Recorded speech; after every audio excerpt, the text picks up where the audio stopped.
आज के समय में नस दबना सबसे ज़्यादा कॉमन प्रॉब्लम हो गई है। गर्दन की नस दब जाती है, कंधों की नस दब जाती है, कमर की नस दब जाती है, हाथों पैरों की नस दब जाती है और फिर शुरू होता है दर्द का सिलसिला। तो चाहे नसें दब गई हों या नसें ब्लॉक हो गई हों, दोनों प्रॉब्लम्स का इलाज आज के इस वीडियो में जानकर आप खुद ही अपनी समस्या से छुटकारा पा लेंगे। नमस्ते दोस्तों, एच फॉर हेल्थ चैनल पर आपका स्वागत है। तो आइए दोस्तों, घर की रसोई में से कुछ खाने की चीजें काम में लेकर आज बनाते हैं शरीर की सारी बंद नसें खोल देने वाला 100% सफल नुस्खा, जो पहले ही दिन से अपना जोरदार असर दिखाता है। बंद नसें खोलने के इस नुस्खे के लिए एक चीज हम लेंगे, अलसी। ये कितनी क्वांटिटी में लेंगे? तो अलसी हम लेंगे 10 ग्राम, यानी खाना खाने वाली 2 चम्मच। नसें दबने से शरीर में होने वाली झंझनाहट को खत्म करने के लिए ये बहुत बढ़िया चीज है। अलसी आयुर्वेद में कई तरह से यूज की जाती है, हल्की सी भूनकर, रात भर पानी में भिगोकर और डायरेक्ट कच्ची। आज के नुस्खे में हम इसको एक पैन में सूखा ही डालकर धीमी आंच पर हल्का सा भूनकर यूज करेंगे। कितनी देर भूनेंगे? सिर्फ 1 मिनट के लिए भूनेंगे।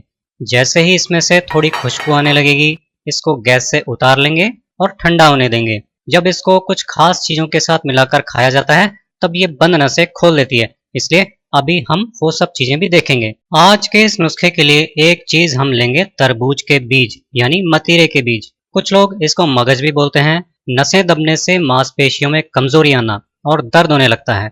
ये मांसपेशियों को ताकत देता है और दबी हुई नसों को खोलकर उनमें होने वाले दर्द से छुटकारा दिलाता है। ये बीज हम कितने लेंगे? ये हम लेंगे 10 ग्राम। और फिर क्या करेंगे? तरबूज के बीज हम एक पैन में डालकर धीमी आंच पर हल्के गुलाबी होने तक सेकेंगे। यहाँ जो भी चीजें सेक कर काम में लेनी है, उनको अलग अलग सेकना है, एक साथ नहीं सेकना है, क्योंकि कुछ चीजें जल्दी सिक जाती हैं और कुछ चीजों को सेकने में थोड़ा टाइम लगता है। हल्का गुलाबी होते ही तरबूज के ये बीज हम एक प्लेट में निकालकर ठंडे होने देंगे और फिर ये नुस्खा तैयार करेंगे। बंद नसें खोलने का नुस्खा बनाने के लिए आपको अपनी रसोई में से लेनी है साबुत काली मिर्च।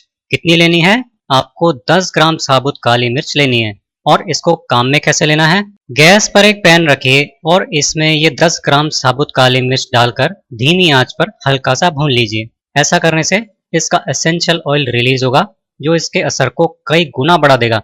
नसें दबने पर उस जगह का हिस्सा अगर सुन्न हो जाता है या फिर उस जगह पर सुई चुभने जैसा दर्द होता है, तो वो भी इसके इस्तेमाल से ठीक हो जाता है। सिर्फ 1 मिनट में ही ये हल्की सी भुन जाएगी। तब इसको एक प्लेट में निकालकर ठंडा होने देंगे और फिर दूसरी चीजों के साथ मिक्स करके अभी हम इसको यूज करेंगे।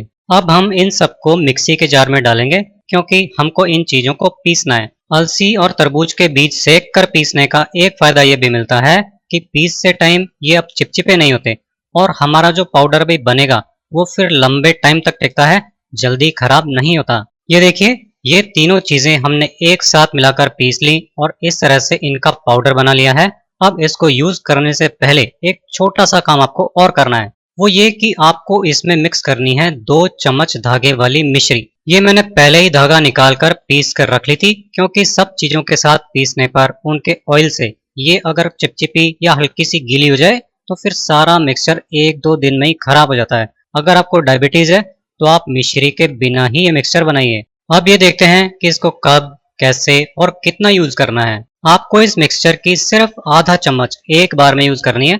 लेकिन कब यूज करनी है? ये आपको डेली सुबह खाली पेट यूज करनी है, यानी सुबह फ्रेश होने के बाद जब पेट खाली हो जाता है तब यूज करनी है। और कैसे यूज करनी है? इसको खाकर ऊपर से 1 कप हल्का गर्म पानी पी लेना है, फिर आधा घंटे तक कुछ नहीं खाना पीना है। इस नुस्खे को आपको कब तक यूज करना है? तो दोस्तों, वैसे तो ये नुस्खा 10 दिन तक डेली यूज करना चाहिए, लेकिन अगर नसों में ब्लॉकेज ज्यादा हो या शरीर के कई हिस्सों की नसें दबी हुई हों, तो इसको आप डेली 2 महीने तक भी खा सकते हैं, लेकिन खाएं सिर्फ आधा चम्मच ही। ऐसे ही यूजफुल हेल्थ टिप्स देखते रहने के लिए आज ही हमारे चैनल को सब्सक्राइब कीजिए।